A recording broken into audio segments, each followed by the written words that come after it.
Facebook. We're live for episode 11 of our free Facebook Live Coffee Morning. We're also going to be up on YouTube, so hello YouTube. And this week we're kicking off a Lemur one as well, so hello to Lemur podcast. If you haven't heard of Lemur, guys, you should check them out, the Lemur app. It's definitely on iOS at the moment. I think they're beta testing the Android version at the moment, but it's a really good app for social audio, and they're not even paying me for it, which they should do. But so shout out to Lemur. We're going to see if it works out for me to record this on Lemur. Today I have my Pearl Jam mug, but I'm on the water today, not the coffee. So I don't know why. There's no particular reason why. Anyway, I hope everyone's well today. It's a lovely sunny Thursday morning here in Drogheda in Ireland.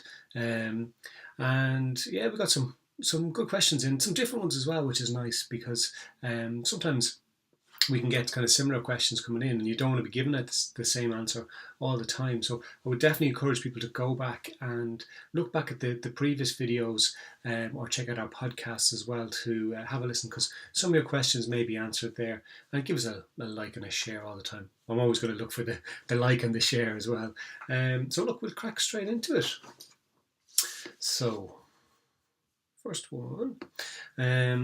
My son is 11, and right now he's growing and his growing and hunger are the main issues. I can't keep this kid full. It's affecting schoolwork. Have you any suggestions? He always eats a good wholesome breakfast, like eggs or cereal, and is packed with good snacks with fruit, grains and meats. I don't know what else to do. So, with this one, I have my own kind of ideas and opinions, but I did want to kind of check in with someone who kind of really knew what they're talking about. So I got in touch with our nutrition specialist, Denise O'Donoghue, no relation, funnily enough, and she's known as Foodie on Facebook, so check her out. She's full of great ideas, and I want to kind of get a picture from her as well as to what might actually work in this respect. So she was kind of saying that really sometimes we build our kind of food nutrition around trying to be as wholesome and good as possible, but sometimes we miss little things as well. So I suppose what she was suggesting is that we really need to keep an eye on the four groups, which are the proteins, your carbs, your fats, and your vitamins and minerals. So the proteins are really the building blocks. Our carbs are kind of like the fuel in the tank. And sometimes people forget that we actually need fats in our diet. And then you have the vitamins and minerals, which is our kind of defense mechanism. So I suppose what Denise was kind of suggesting for this person was that maybe the breakfast of eggs and cereals just isn't enough. So what she was kind of suggesting was maybe something like, absolutely stick with the eggs. They're fantastic. Whole wheat toast, some cheese, maybe some tomatoes, and kind of a piece of fruit as well, because sometimes people look at breakfast cereals and really they're kind of mainly just carbs. So we're not necessarily getting in the fats and the proteins that we need in order to kind of stimulate us and keep us going. So I suppose with putting a protein in place, and this lady, she is, because her child is getting eggs, maybe needs a little bit more. But then I suppose on the next side, with the carbs with the snacks and stuff, we need to start thinking about the same thing. So there needs to be carbs, there needs to be fats, and there needs to be proteins in there. So things like bananas and, peanut butter and stuff like that as well. Now, you don't want to be given tons and tons of stuff all the time like that. But if it's actually impacting on your child's schooling and impacting on their ability to concentrate, we need to make sure that the food is being topped up. And, sometimes maybe it's worth having a conversation with the school and kind of say, look, is it okay if he has this food at this time, just so that it's good for you guys and it's good for him, so that you're not having to deal with a sluggish child or a child who's not paying attention or a child who's maybe irritable because they're hungry. We've all kind of heard the term hangry, so where you're hungry and angry. So I think it's definitely something it's worth thinking about and really looking at. I would think as well that maybe in the evening time, what you can do is you can look at maybe some good carbs as well before kind of bedtime instead of just breakfast cereal, so that your child isn't waking up really, really hungry as well. So it might be worth doing that. So I hope that helps. We're going to liaise with this person as well, and give them a bit more information as well. But it was a really good question, and one I wanted to kind of make sure that we got right. So I suppose in terms of painting a picture for anyone out there, cereal and toast may well be the traditional breakfast cereals of many people, but they're not necessarily the things that are going to keep us going until we get a chance to eat again. And for any of us, I know myself, if I don't have a good breakfast, by the time I get to 10:30, I just want something. And it's so easy then to grab biscuits or treats or something that maybe just isn't quite as healthy as something else. So, definitely look at what it is that we're eating to fuel us during the day, because, we sometimes forget that the food is the fuel that keeps us going during the day. It keeps us moving. It keeps us, alert. And if we forget that, people who don't have breakfast, actually, that's what I'm going to say to anyone out there, any parent, any child, the amount of people I work with who don't have breakfast in the morning. And it's absolutely bonkers. So, you have probably eaten at maybe 7, 8 o'clock the previous evening, and you might not eat again until 11, 12, 1 o'clock the next afternoon. And people say, oh, I can't eat in the morning, or, I'm just not hungry in the morning. That's not what it's about. It's about fueling your body so that you're able to do the job that you need to do. It's like a car. You wouldn't drive your car when it's pretty much on empty.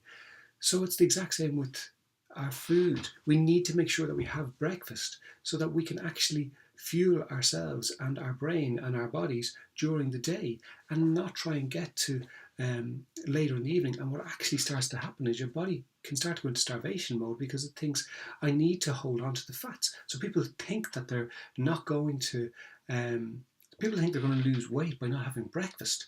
And in actual fact, it's actually doing the opposite, because your body's going to keep the fats around your organs in order to maintain them. So it goes completely against what you're trying to do. Whereas you eat a healthy breakfast and you're in a much better place.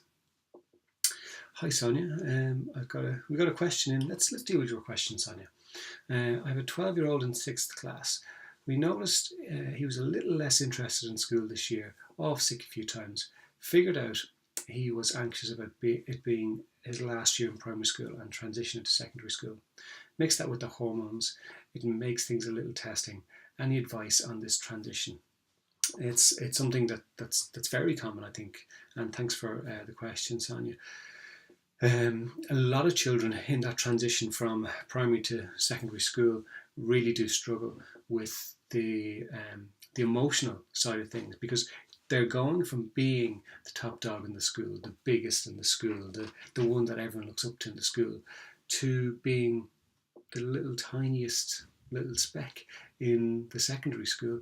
And what you're dealing with is basically you're there, and then the people in 6th year are pretty much adults, literally grown men and grown women, and it's quite intimidating.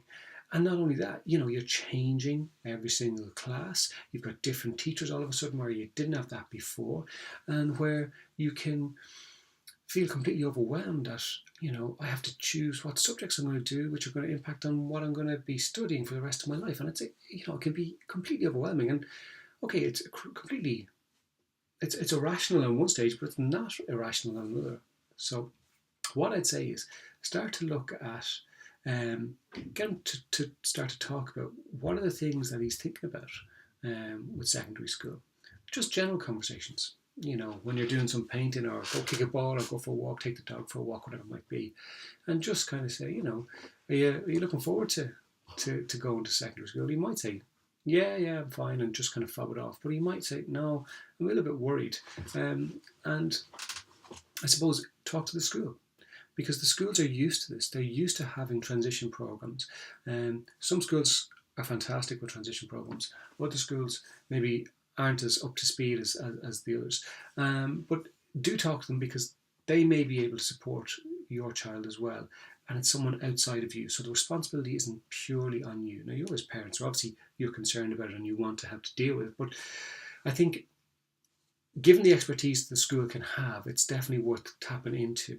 And they may not be aware that your child is struggling with the thoughts of going into secondary school, because he may be, well behaved, or he may not be, his work may not be suffering. And the only thing that's happening is that he's missing school days. So definitely speak to the school. Maybe try and organise a visit to his new school. Outside of maybe a wider visit. So have a conversation with the new school and see, can I bring him in to have a walk around where there isn't tons and tons of people knocking around. Now that might be difficult, but if you could kind of maybe organise it, and sometimes I know my own daughter's primary school, she's doing the same, she's moving onto secondary school in September. I know her school that she's currently in were organising a visit for the students going to that new school with the school itself, which was fantastic. And it just kind of helped them going with people from their year, knowing that there's going to be somebody else there who's there, not necessarily a friend of theirs, but somebody that they can connect with, somebody that they know. Then start to talk about all the positive sides of going to secondary school. The fact that you're going to get to try new things, that you're going to, he might have had a teacher in the past who he didn't like at all, who they didn't get on. But maybe now all of a sudden he has the opportunity to, find new teachers that actually he really, really likes and would be really inspiring to him. And maybe, if it's severe anxiety, maybe you do need to go and look at getting some outside help, maybe some professional help. And it's not saying that your child's got a major issue, but people who are skilled in working with young people and helping to reduce that anxiety, maybe people who do work with logosynthesis and stuff like that, can be really, really helpful in terms of just reducing that anxiety, because your son isn't working on a logical level at the moment. So you can tell him everything's going to be okay, there's nothing to worry about, and he can tell himself that there's nothing to worry about. But it's not up here that's causing the issue, it's down here, it's his emotions. He's attached an emotion to changing into secondary school, and it's scary. And fear will overwhelm the logic every single time. Well, not every single time, but a lot of the times it will overwhelm the logic. So it's really important that, give him the space to find a way to get it out. And then do look at all the positives. So do keep talking about the good sides of going to secondary school, the good things that are there. And if you're seeing that it's still not improving, go and seek some professional help. It's worth it. And it may only take a few sessions to kind of ease that anxiety that he feels within himself. I hope that's okay, Sonia. And thank you so much for the question. So let's go with the next one. Where are you? I'm not with it today. These Easter holidays have knocked me out. I feel like I should be on a different day. This is not really a parenting question, but my mum is in her 50s and does nothing for herself. She was a stay-at-home mum and always looked after the family. We're all grown up now. We have no grandchildren. She has no grandchildren, and it seems like she's lost her purpose in life. We've tried getting her out and about, but all she wants to do is stay at home and clean the house every day. What can we do to make her realise that she's still young and can do so much? So that's a really kind of, it's something that's more and more common because, for parents who work, they're out a lot and they're used to being out of the house a lot. And then there's parents who maybe stay at home and they don't get out that often, especially when you're bringing up children nowadays. It's, it's tough to kind of get out and get some time for yourself. And some people, when their children grow up and move off, they can kind of start to think, well, that's my job done on this earth. And, that might seem a bit extreme, but it's something that people genuinely actually feel, that I just have to sit and wait now for either grandchildren to come along or for my time. And, we're all living much longer than ever before. People are getting into their 90s regularly enough now. And I think it's something that maybe you need to have the conversation around her interests. So she might have things that she likes to do or has an interest in, and maybe you could go and look and say, oh look, Mum, I found this course. It's it's an online course or something like that, to spark the interest in her and keep her going for a little bit longer, and getting her starting to think about, oh, I have the time to actually put into doing this program or this course that I'm interested in. That's her first port of call. Then you can start to do some research around, okay, is there anything that she can go out to do where she's done that basic kind of course and now she's moving on to something that's a bit more interactive, where she has to maybe go out once a week and starts to build up a friendship.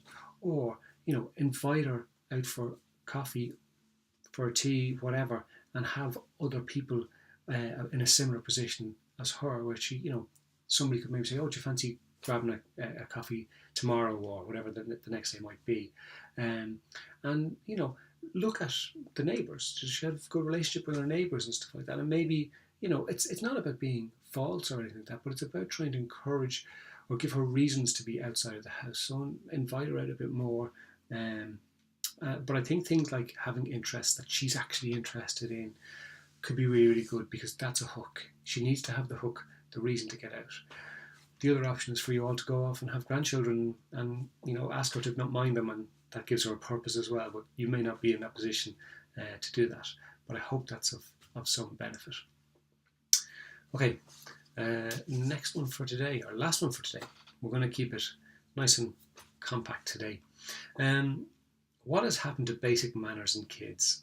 I'm not a parent, but have parents lost the ability to teach their kids manners? It's amazing how every generation, the children of every generation, are the rudest ever to walk on this planet.